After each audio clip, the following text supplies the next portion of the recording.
లోటు బడ్జెట్ అంటా ఉన్నారు ప్రభుత్వంలో.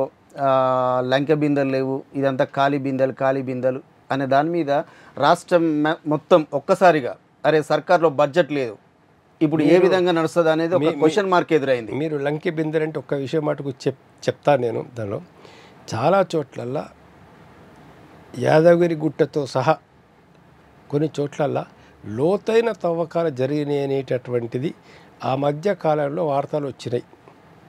వాటి మీద ప్రభుత్వం కొంచెం విచారం చేస్తే మట్టుకు చాలా విషయాలు బయటకు వస్తాయి. సెక్రటేరియట్ కింద కూడా వేరే వార్తలు వచ్చినాయి. అదే సెక్రటేరియట్ కింద కానీ యాదగిరి గుట్ట ఇప్పుడు మూల విరాట్ ఉన్నటువంటి ప్రదేశంలో కానీ ఇంకా కొన్ని చోట్లలో కానీ, అందుకనే గుడి కొత్తగా ఎక్స్పాన్షన్ చేసిరంటారా? అంతే. అది దాని మీద విచారణ జరపాలంటున్నా నేనేమంటున్నా అంటే దాని మీద లోతైన విచారణ జరిపి సత్యమేంటో మీరు తెలుసుకోండి అంటున్నా నేను. ఓకే, అంటే ఇండైరెక్ట్గా మీరు లంకె బిందెల కోసమే గుడి పూర్తిగా తవ్వకాలు జరిగిండ్రు, దాన్ని పునర్నిర్మాణం జరిగిందని చెప్తారు. విచారణలో బయటపడుతుంది కదా. మీరు కనుక సిన్సియర్గా విచారం చేస్తే, సెక్రటేరియట్ కూడా అంతేనా, హానెస్ట్గా విచారం చేస్తే, ఒక మంచి నిజాయితీ కలిగినటువంటి అధికారులు నియమిస్తే తెలంగాణ లోటు బడ్జెట్ సగం తీరిపోతుంది. సెక్రటేరియట్ కూడా అంతే అంటారా? నేనేమంటున్నా, ఇప్పుడు నేనేమంటలేను, మీరు విచారణ చేయండి అంటున్నా, సత్యం ఏంటో మీరు తెలుసుకోండి అంటున్నా. నేను చెప్పింది అనుమానం అవుతుంది. ఇప్పుడు నేను ఏది చెప్పినా కూడా, ఇప్పుడు నేను చెప్పినా ఎవరు చెప్పినా కూడా ఓన్లీ మేబీ. అంటే దీనికి విచారణ కమిటీ ఏమంటారా? అంటే విచారణ కోసం కమిటీకి ఆదేశించమంటారా? అవసరం లేదు, పోలీస్ డిపార్ట్మెంట్ చేయొచ్చు, వేరే సెపరేట్ ఏజెన్సీస్ ఏం అవసరం లేదు.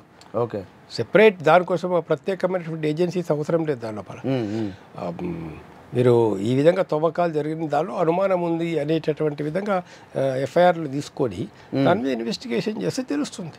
సరే, ఈ లంకె బిందెలు, ఈ ఖాళీ బిందెలు పక్కన పెట్టేసేస్తే దీన్ని నడపడానికి నిధులు లేవు, బడ్జెట్ లేదు అనేది ప్రధానంగా నడుస్తున్న చర్చ.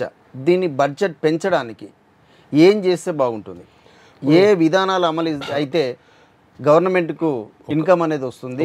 ఒకటి మట్టుకు వాస్తవం ఏంటంటే గత 8-9 సంవత్సరాల్లో అంతులేని అవినీతి జరిగింది బీఆర్ఎస్ పాలనలో. అంతులేని అవినీతి, కని విని ఎరగనటువంటి అవినీతి, ఎన్నడూ మనం ఊహించనంతటి అవినీతి జరిగింది ఇక్కడ. అవినీతితో పాటు అహంకారంతో పాటు అక్రమాలు, వాటికి తెలంగాణ ప్రజలు తగినటువంటి తీర్పు చెప్పారు, మంచి తీర్పు చెప్పారు తెలంగాణ ప్రజలు. ఇటు బీజేపీ వాళ్ళ యొక్క మాయమాటలకు కానీ, అటు బీఆర్ఎస్ వాళ్ళ యొక్క బెదిరింపులకు కానీ దేనికి లొంగకుండా ఒక మంచి తీర్పు చెప్పారు.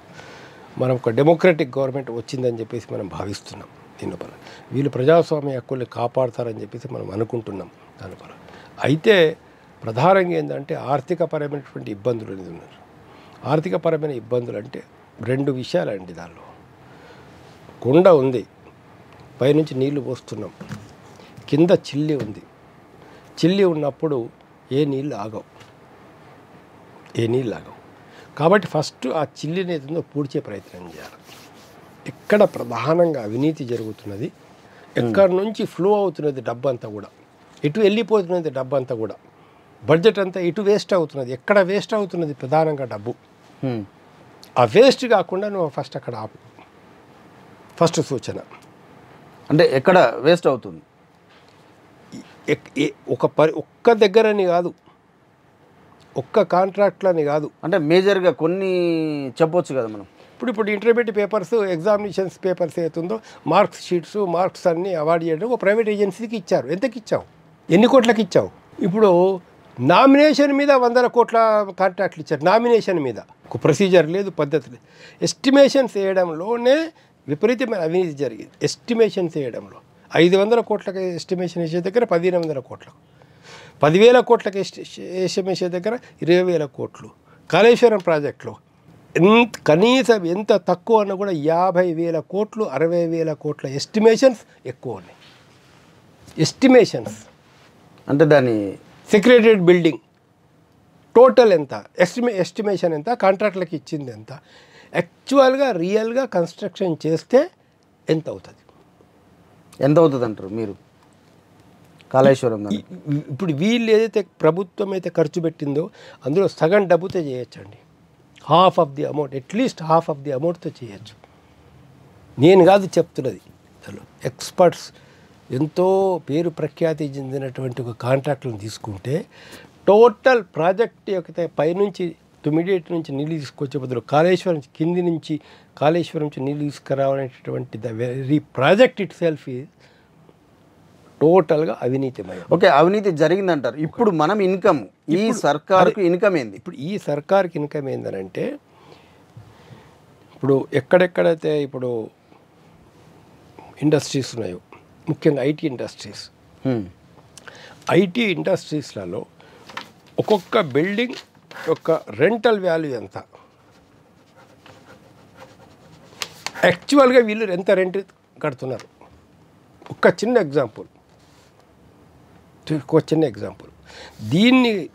దీన్ని మనం ఒక మంచి ఆఫీసర్స్ తోటి ఈ బిల్డింగ్ రెంటల్ వాల్యూ ఎంత, బెంగళూరులో ఎంత, కలకత్తాలో ఎంత, హైదరాబాద్లో ఎంత, ఢిల్లీలో ఎంత, లేకపోతే ఇక్కడ ఎంత అవుతుంది వాల్యూ, దీని వాల్యూ 10 lakhs అవుతుంది అనుకోండి పర్ మంత్ రెంట్.